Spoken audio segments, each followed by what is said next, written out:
Hi, this is Karl-James Langford on channel 012-1975. It's December the 20th, 2014. It's the last Saturday before Christmas, and this is my video log.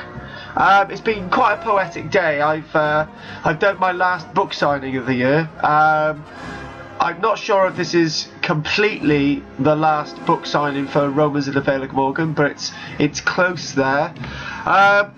It was a book signing in W.H. Smith Penarth today. I managed to sell and sign 16 of my books, so that's really good.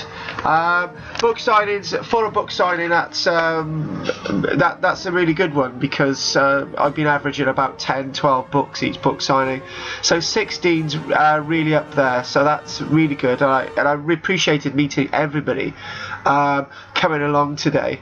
One thing when I'm doing my book signings, I'm usually outside the store, being sort of quite vocal, doing my Life of Brian sketch. Lark's tongues, wren's nose, chaffinch brains, jaguar's earlobes, wolf nipple chips, get them while they're hot, they're lovely. And just doing that outside shops, getting people stopping, surprising them, and it's getting people going into W.H. Smith, buying other things as well if they're not buying my book, and obviously mentioning the Romans in the Vale of Morgan as well. So, and also outside, I bumped into people that had been to previous book signings and bought copies of my book, so that was brilliant. Probably up to half a dozen of those. Bumped into old friends. Michelle, who'd been on a project with me years and years ago, hadn't seen her. It was great sort of saying hello. She's got children now. Coming in touch with a couple of old people that knew from years ago. Tony, met Tony and his daughter today. Meeting Susanna, who's the better half of Clive and Susanna. Clive, a good friend of mine as well, so it was great meeting Susanna. Great meeting loads of new people as well who were really enthusiastic about buying my book, and conversations, and even meeting people who didn't buy my book who I had conversations with as well, so that was really, really good. There was one incident as well where I met this woman who gave me this wonderful quote that I'm going to probably use for the rest of my life. And the quote basically was, I sat the lady down, and she said she was interested in archaeology. She did buy a copy of my book, and we had a chat. And she said, "Oh, I'm 93. I didn't get her name. I didn't get her name deliberately because the quote was good enough for me." And I asked her. We had this conversation. This is me now. I said, "Well." I said to her, the only thing, sure thing in life is life itself. And she said, yes, that's true. And I'm thinking, right, I've got some agreement from somebody who's 93. Then I said to her, I'm sick of hearing songs about death and people's relationships older and people regretting things. And I said, that's all wrong. And she said, yeah, that is all wrong. And she then came out with this wonderful quote. It's a very short quote. This is from a 93-year-old. She said to me, she said, this is in the moment, find the best in everything and everyone. And that's brilliant, isn't it? Find the best in everything and everyone. And then I turned around and said, I said, do you agree with me that that you've had a long, fulfilling life? And she said yes. And that's brilliant. And I thought, I'm not going to really listen to these negative songs anymore. I don't need to hear this rubbish.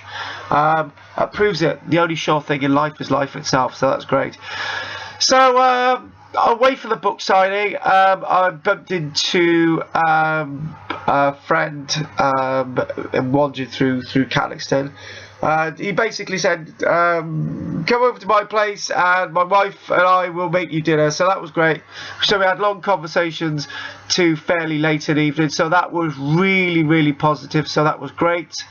But on a negative point, I get back and the news is negative. There's too much hate out there, isn't there? There's people being killed all over the place. policemen being shot now in Britain and the United States. There's all that street violence in the United States. There's all that killing under the IS state in Syria and Iraq. There's all those kidnappings in Africa. It's really a terrible time, and it's up to people like me to sort of spread the positive message. And I think the best thing we could do with all world religions is get rid of them. Wouldn't it be a great thing in the Middle East to get rid of Christianity, the Muslims, the Jews, get rid of them all, and then we'll have a nice, peaceful Middle East. One final thing I want to share with you is something that I always say to my students of archaeology. Never listen to your teachers without questioning them. Always question everything I'm saying. The worst teacher is a teacher that doesn't listen to their students. Always listen to your students and always appreciate that they've always got questions, and question everything that you're taught. Always. And if you do that, your life will be long and fulfilling. And I'm going to leave you with that quote again for the 93-year-old I met today. Find the best in everything and everybody. This is my video log for the 20th of December 2014. Thanks for watching. Look forward to speaking to you tomorrow.